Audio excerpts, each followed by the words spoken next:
G'day folks, it's Andy here. I thought I'd show you something a little different today. I've been obsessed with the aquaponics a bit of late, so we'll move inside. That's right, I'm going to show you some milk. Well, that's kind of true actually. I am going to show you some milk, but what we're going to do with that milk is turn it into cheese. And just to prove to you how easy this actually is. Alright, so you can see two standard shop bought cartons of milk. I was going to call them bottles, but they don't make them in glass anymore. See if I can get the label for you. It's pasteurised. It's not homogenised. You can use homogenised, no problem. I prefer the pasteurised only, to be honest. Jersey milk is usually an A2 milk, which is the better quality milk. There's two standards of milk. The Jersey milk produces the high in cream fat molecule milk. So I tend to use that. I have done this with normal $1 a litre milk from Coles, but I don't like the $1 a litre milk, so I've moved away from that and used some good local stuff from Kalula up the coast.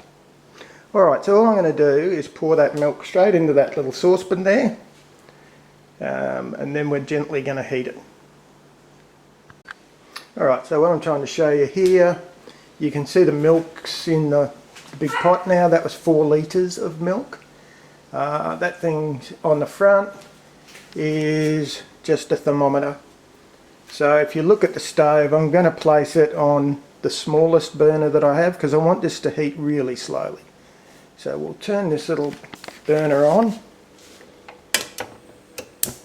Oh, there we go. Turn it down as absolutely as low as it'll go. Then whilst juggling the camera, I'm going to have a go. Let's see if I can slide this baby over. Yep, look at that. And we'll put the lid on that. And what we're going to do is come back in a little while.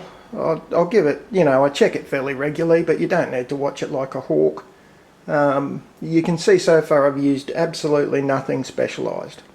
Saucepan, standard shop bought milk and a thermometer. We get a little bit more complicated later, but this stuff's not hard. Anyone can do it with pretty much what you've got lying around the house in terms of hardware items. Alright, so I'm going out to plant some tomatoes now, and then I'll come back and see how that milk's going. We want it at 37 degrees. Alright, so I'm afraid now I am going to have to get a little bit technical, as much as I wanted to avoid it. There's our milk, and it's taken, gee whiz, it took 45 minutes to get it to the 97 degrees or the 37 degrees. You can see this, that's just a normal slotted spoon there that I use periodically. I will give the milk a bit of a mix around, gentle stir. Now we're going to add all the things we need to add, and that's what all this pile of rubbish over here is. So let's talk about what we're doing. The first thing I'm going to add is stuff called calcium chloride. Now essentially that's calcium. And then the second thing we're going to add, and this is obviously one particular proprietary brand, is bacteria. If we want to get technical, we'll say that's a mesophilic starter. All that mesophilic big word means is it's low heat. The other bit of specialist equipment that I've got is a little pipette that I use to measure. Now you get that, you get pipettes anywhere, so it's not really that special. And you can see the little measuring spoons. They're great. They go down to some very small sizes, 1/16 of a teaspoon, I think. So I find them very handy. That's the same proprietary Mad Millie brand, but I have seen other brands around. That's a cup of, well it's not, it's a third or quarter cup. Doesn't really matter. What does matter is it's not ordinary tap water, because that will kill your bacteria. So that's filtered water out of the fridge, the same stuff we all drink. And finally, the last thing is rennet. Now in the old days they made that from animal gut, These days they don't. It's a vegetarian rennet made from plant base. So that's that. We're about to start an add. So I'll start with the calcium chloride. Now this is going to get a bit jerky because I don't have an assistant, so I'm going to have to stop the camera periodically. Okay, I don't know if this will work in terms of visually, but what we've done is we've measured 2 mils of the calcium chloride and we're just putting that in the water.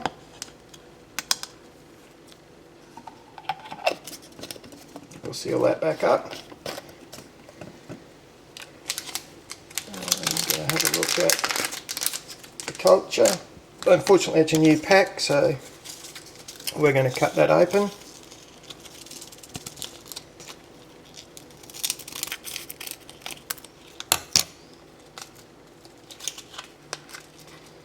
Alright. So let's add, I don't know what you can see now, but I'm adding that calcium chloride. Now calcium chloride comes naturally in the milk, so we're not adding anything bizarre. The problem is that when we pasteurise the milk we take out some of the calcium chloride and we also take out a good chunk of the bacteria, that lactobacillus bacteria that would be used ordinarily to make the cheese. So all I'm really doing at this point in time is give that a bit of a mix up.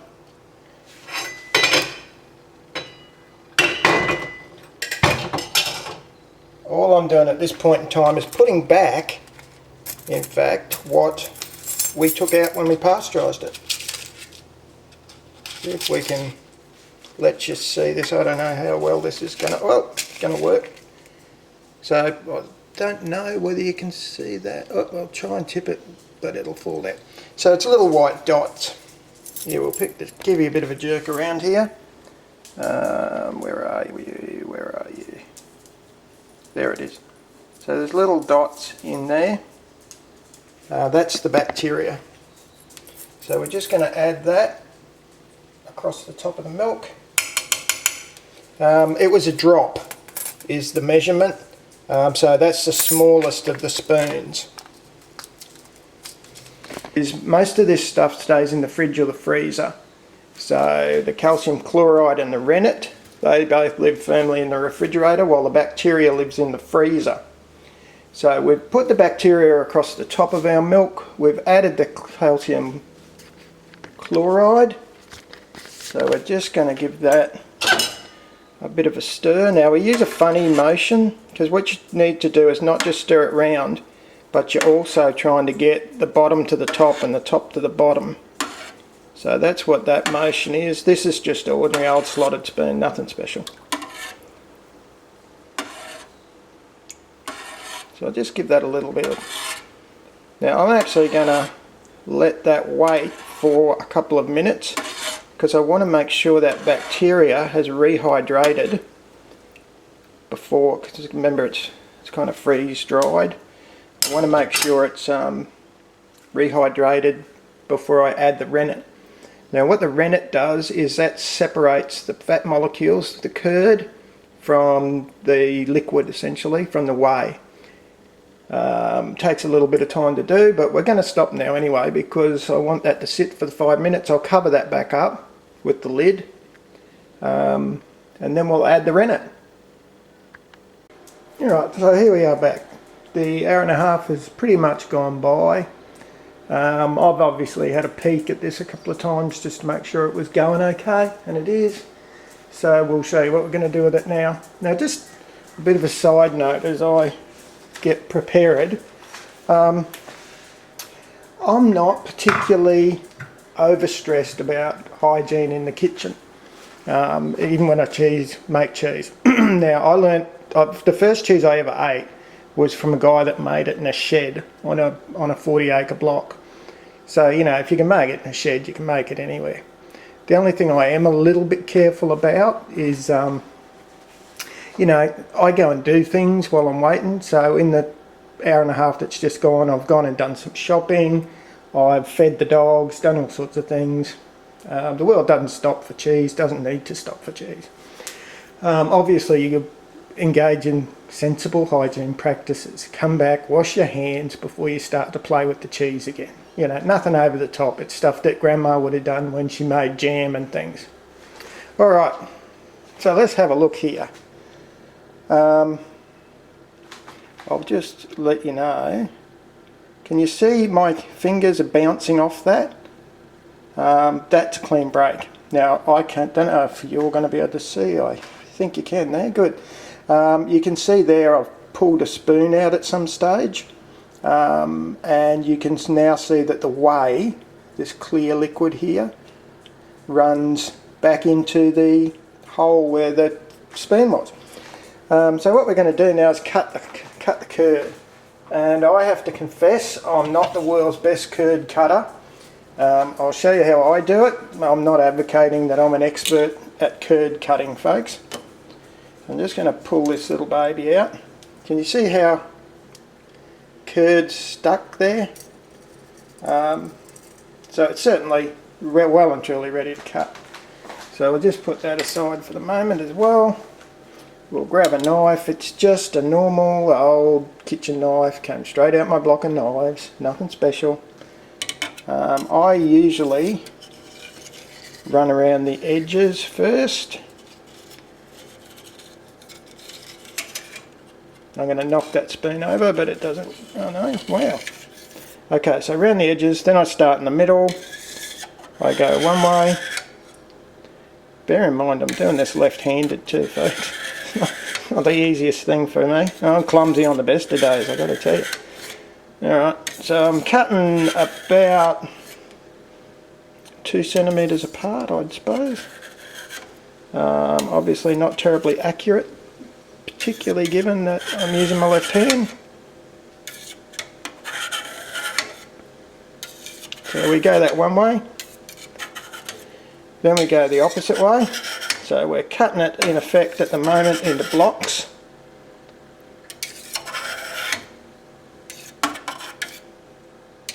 Now that goes, I'm hitting the bottom of the saucepan quite deliberately because that curd goes most of the way down. Now I'm going to do the tricky bit, which is I'm going to cut on a 45-degree angle to halve, because at the moment I've got big long, cube's not the right word because it's not square, but I've got big long rectangular blocks of curd and I want to cut them up. So I'm in at 45-degree angle and I'm just trying to slice through those big long blocks. You can see it doesn't really matter, you don't have to be precise. No right, no wrong. Just try and get those blocks cut up a bit. Now the reason you're cutting the curd like this is it releases more whey. So that should be cut. I'll just put that knife down. We're going to give it a gentle stir, and I mean gentle. Don't go breaking all your curd up just too much if you can avoid it. But you can see what we're dealing with here. Look at that, hey? Hey?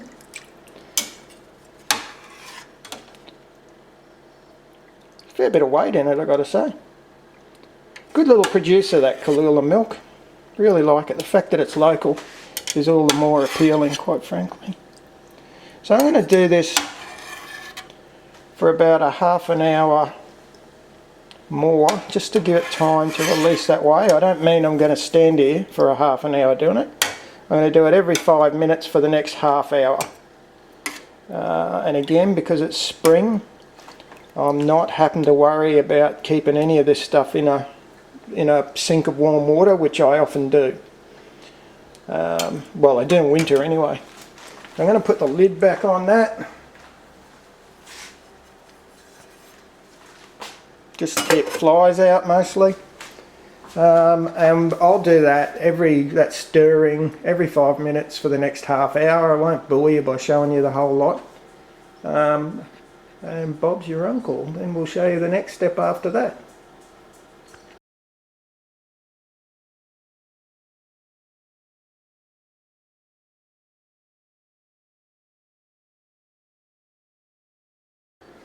There you go, you can certainly see that whey and curd separation pretty easy now.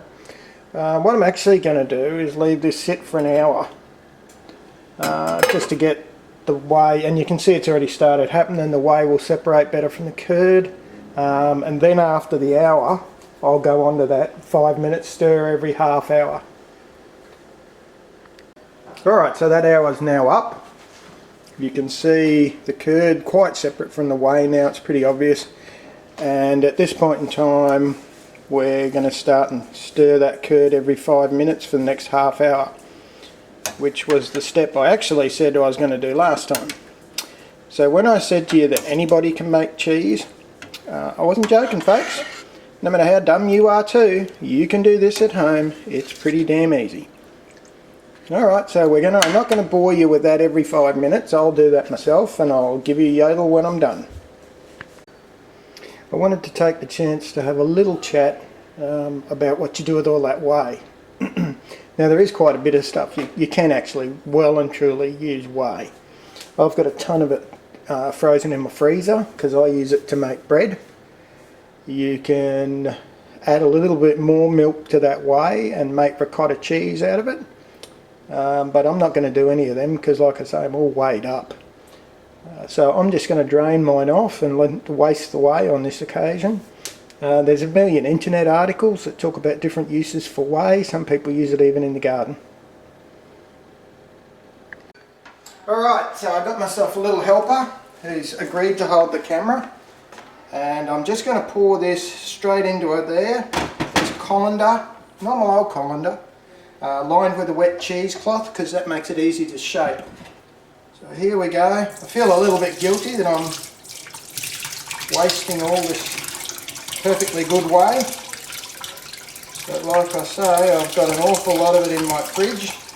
You can also see I'm getting a fair bit of curd out of this, you know. So it's a good return for my 4 litres of milk. And that's the advantage of using a good brand milk like that Kahlua milk. Alright, let's talk cheese moulds. I've obviously got some square proper ones. That's 2 that I use for feta, but you know, you can just as easily, honestly, use these storage things. They came with a bonus strainer. Works absolutely perfectly as a cheese mould. The reason it looks a bit damp inside there is because I've used it as a cheese mould and I've obviously sterilised him. So what we're going to do is we're going to take this drained curd here and we're going to place it into the mould, and as we go between the layers you'll see what I'm going to do is put either some purple onion, grated up purple onion, or perhaps some dill cucumber as well, just to give it a little bit of zing and life. Alright, so what have we done here? I took 3 dill cucumbers and 1 purple onion, and we've blitzed it up in a little tiny bar mix type blender, and that's what we're going to put between the layers of the curd.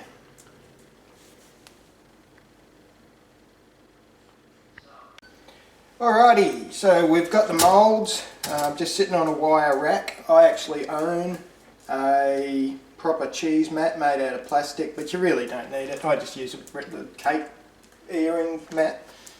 What we're going to do now, I've let this drain for a little while, so we're just going to scoop it out. Nice clean hands, I hope, guys. Like this. I've lined the mould partly with a wet cheesecloth that I tore up. Now the reason for that is it makes it really easy, and you can see I'm not being gentle, you know, I'm pushing it round, pushing it into shape. That allows me, when it comes time to flip the cheese, I can use the sides of the cloth to get it out. So I'll get my little assistant to try and come over this way a bit and have a good look down in there, so you can judge about how far in we're going. That's ready now for the layer that I was talking about. Usually I always just use purple onion, But like I said before, I got excited, I threw a few dill cucumbers in, and I'm hoping for the best. Look at that highly skilled technique there, folks. Made it up myself. Alrighty, here we go. So this is just the dill and the purple onion. Just spread a little layer out there. You don't want to use too much is the trick. It's easy to get excited and it just completely dominates the taste of the cheese. Imagine that problem's going to be worse now that I'm using dill as well as purple onion. So we might be a little careful, a little gentle.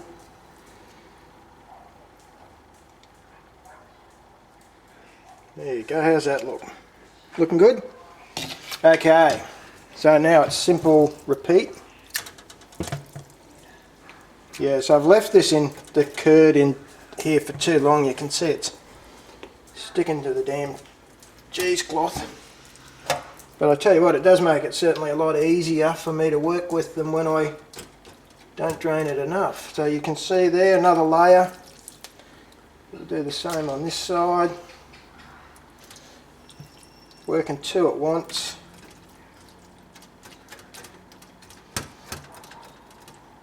And what the other thing you can probably see is we've lost a lot of volume out of that curd now that it's drained. Another layer of dill and purple onion.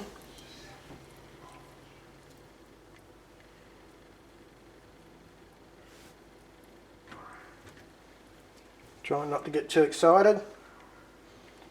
So this is the kind of bit where you really do need to be, you know, make sure, awfully sure that your hands are very clean, very washed, because you're playing in stuff you're going to eat here, guys. Okay, and we go again. I reckon we're just about on death's door now.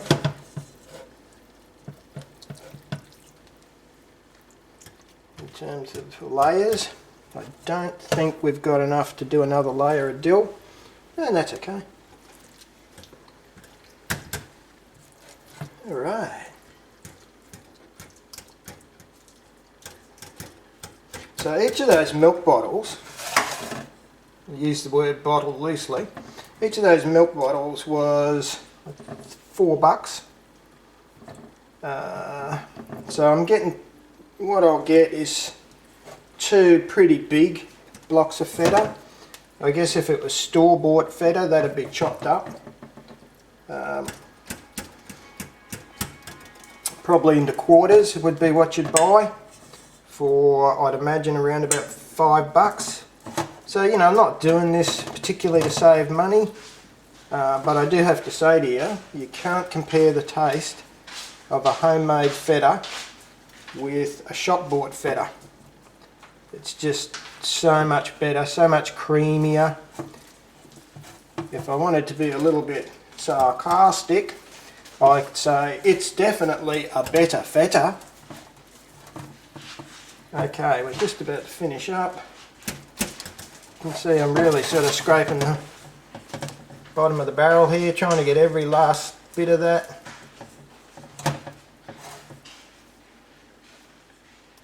That'll do.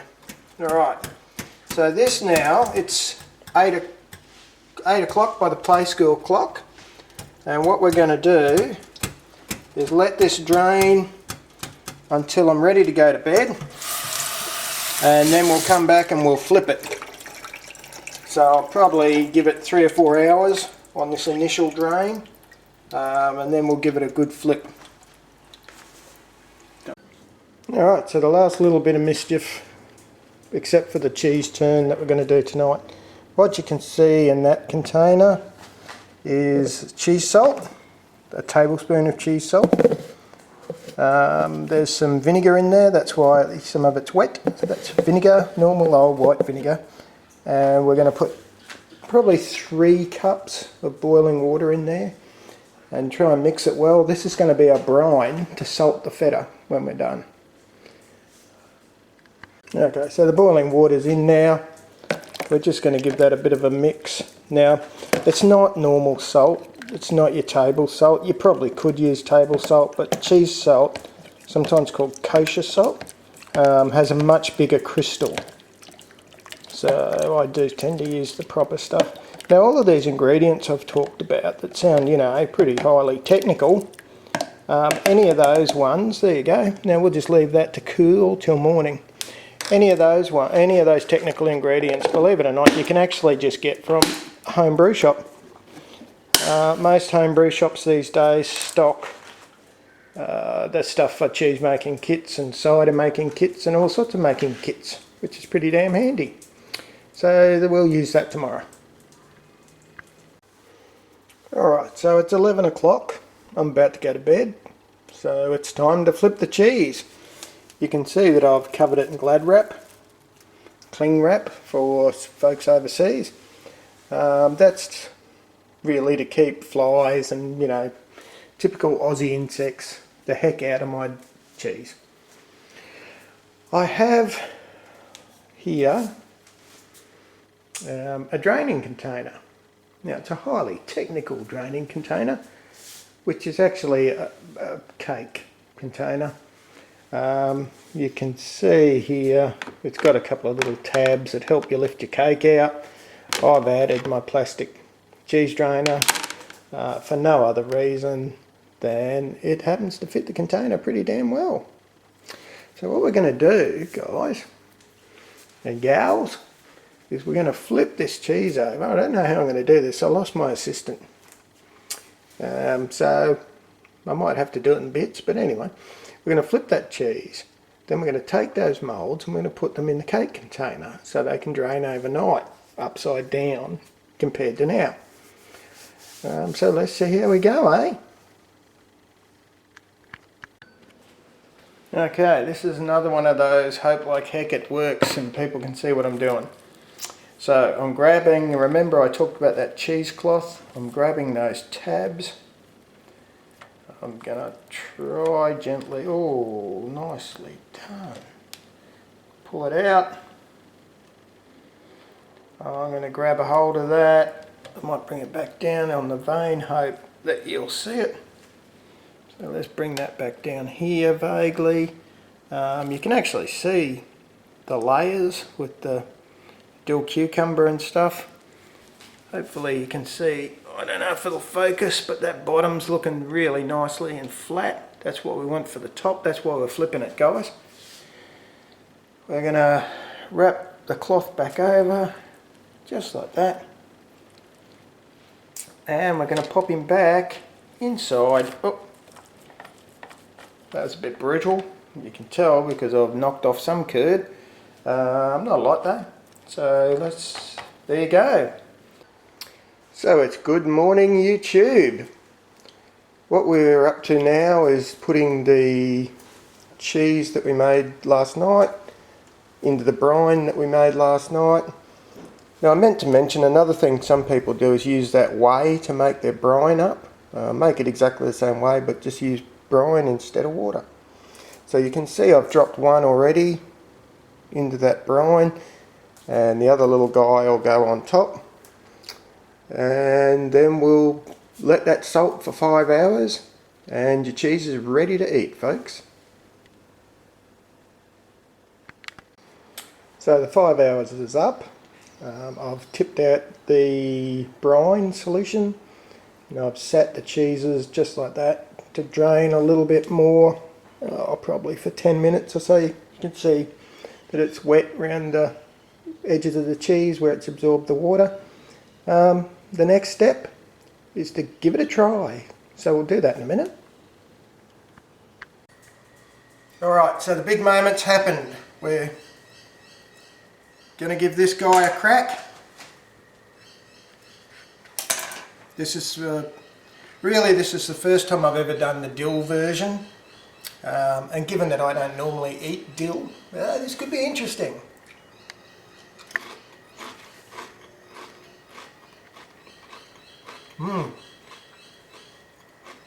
Really good.